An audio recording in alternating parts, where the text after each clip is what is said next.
peu d'occasions, c'était pas un mauvais match, ni d'un côté ni de l'autre. Ce qui nous a manqué, c'est le but et se créer peut-être un peu plus d'occasions. Le résultat voilà, est pas négatif. Peut-être que nous, offensivement, on n'a pas été suffisamment dangereux.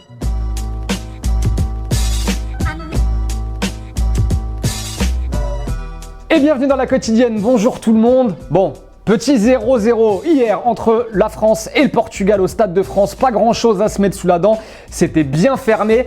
Si on devait vous résumer la soirée et les meilleures occasions en quelques secondes. Voilà. On va dire au revoir, bonsoir à tout le monde et on va rentrer à l'hôtel du coup. Bonne soirée, bonne nuit. Allez, les coulisses de ces France-Portugal avec les images de nos amis de la Fédération Française de Football et Guillaume Bigot. Alors avant le match, on a checké un peu ce qu'il se passait dans les vestiaires et on a vu Giroud en grande discussion avec Pogba. Didier Deschamps qui prodigue quelques conseils à Kylian Mbappé. Pareil pour Adrien Rabiot avec le coach. Pendant que d'autres, comme d'habitude, se font masser avant la rencontre. Alors côté terrain, on l'a dit, c'était pas la folie. Superbe geste en attendant de Lucas Hernandez qui a réalisé un retour magistral sur Ronaldo qui s'apprêtait à frapper dans la surface. C'est clairement le geste de la soirée. Et après la rencontre, les deux équipes se sont quittées bonnes amies. Voilà, on a même échangé les maillots.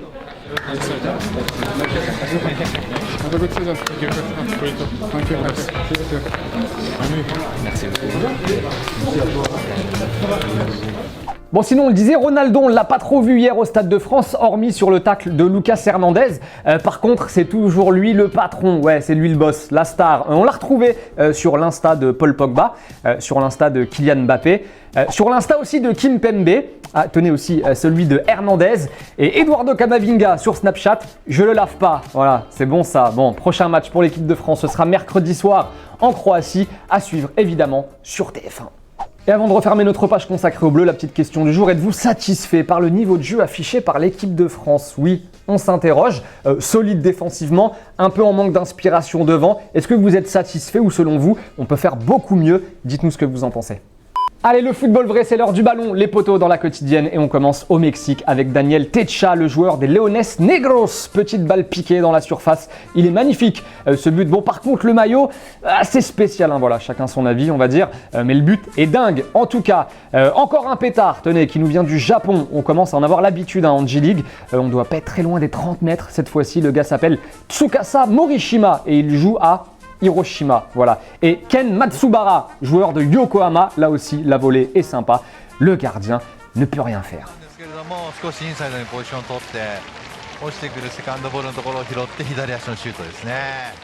Et petite image, tenez rapidement au Brésil, Néné, 39 ans, toujours en place. Il a inscrit un penalty ce week-end avec Fluminense. Bon, rien de fou.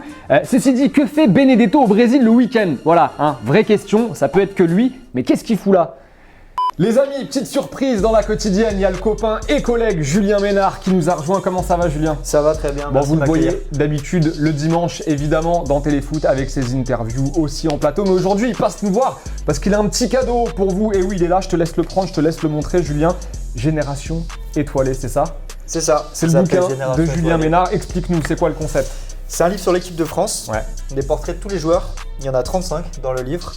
Avec à chaque fois un focus sur un match qui les a révélés en club et en sélection. D'accord. Donc pour faire ce livre, je côtoie les joueurs de l'équipe de France depuis un moment. Je les suis notamment sur la Coupe du Monde en Russie. J'ai travaillé avec les familles des joueurs, avec leurs agents pour être le plus complet, le plus précis possible. Avec la Fédération Française de Football aussi qui m'a fourni pas mal de photos. Et puis la préface, on connaît aussi le monsieur qui a signé cette préface, c'est Vicente Lizarazu. Eh ben écoute, quand est-ce que ça sort? Ça sort demain. C'est aux éditions Amphora et tu le fais gagner. J'allais dire on le fait gagner, mais non, c'est toi qui nous l'as ramené et il nous l'a filé gratos. Donc bon plan. Il a gagné cette semaine Génération étoilée de Julien Ménard aux éditions Amphora. C'est à gagner toute la semaine. Et si vous êtes sage, peut-être qu'on en fera gagner un autre la semaine prochaine. Tu pourras m'en ramener un deuxième. Pour Noël, pourquoi pas? Oh là, il va nous rincer. Allez, soyons fous. Un par jour pendant un an. Allez, merci Julien d'être passé nous voir. Merci à toi. Et sinon, dans les faits marquants, hier en Ligue des Nations, on notera le petit triplé, oui, pour Erling Haaland avec la Norvège lors de la victoire 4-0 face à la Roumanie. C'est le premier triplé en sélection pour le buteur du Borussia Dortmund. Alors, 2 chiffres comme ça, voilà, c'est son 6e but avec la Norvège en 6 sélections. Pas mal. Et pour le deuxième chiffre, petit quiz. Lucas, mets-nous la musique du quiz, s'il te plaît. Sur ces 48 derniers matchs, toutes compétitions confondues, en sélection, en club, combien de buts a marqué Erling Haaland? Voilà, c'est la question. Tu réfléchis. 4 propositions, 38 buts, 51 buts, 28 buts ou alors 9000 buts?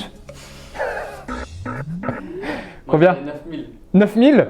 C'est une mauvaise réponse. Il en a marqué 51. 51 buts sur ses 48 derniers matchs. Énorme. Et victoire aussi 2-1 de l'Angleterre face à la Belgique. Intéressant ce match qui était à suivre sur TFX. Rashford et Mount sont les buteurs anglais. Lukaku, le buteur belge. Dommage pour la Belgique qui a surtout dominé en première période sans réussir à faire la différence. Les deux petits commentaires sélectionnés en réponse à la question de vendredi. On vous demandait si Aouar faisait une erreur en restant à Lyon cette saison. Ali nous dit absolument pas, il vaut bien plus que 30 millions. C'est un grand joueur et le mercato était perturbé. L'année prochaine, il pourra partir pour une bien meilleure destination. Mr Beer nous dit, on le saura qu'avec le temps, s'il confirme à l'OL cette saison, il pourra postuler à de très grands clubs. C'est la fin de la quotidienne les amis, merci de nous avoir regardés. On n'oublie pas les shoes, les crampons, toujours à gagner cette semaine. On donnera le nom du gagnant ou de la gagnante plus tard. En attendant, on se quitte en images et en musique et on se retrouve demain. Ciao.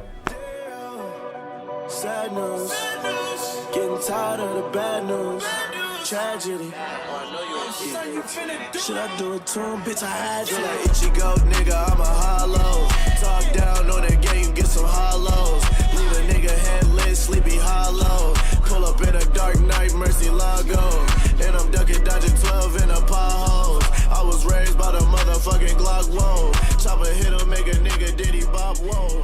Chopper hit him, make a nigga Millie Rock, whoa. Et n'oubliez pas les amis d'aller jeter un coup d'œil aux autres contenus exclusifs de Téléfoot. On est toujours là pour vous, et oui. Et on n'oublie pas aussi, évidemment, d'aller s'abonner.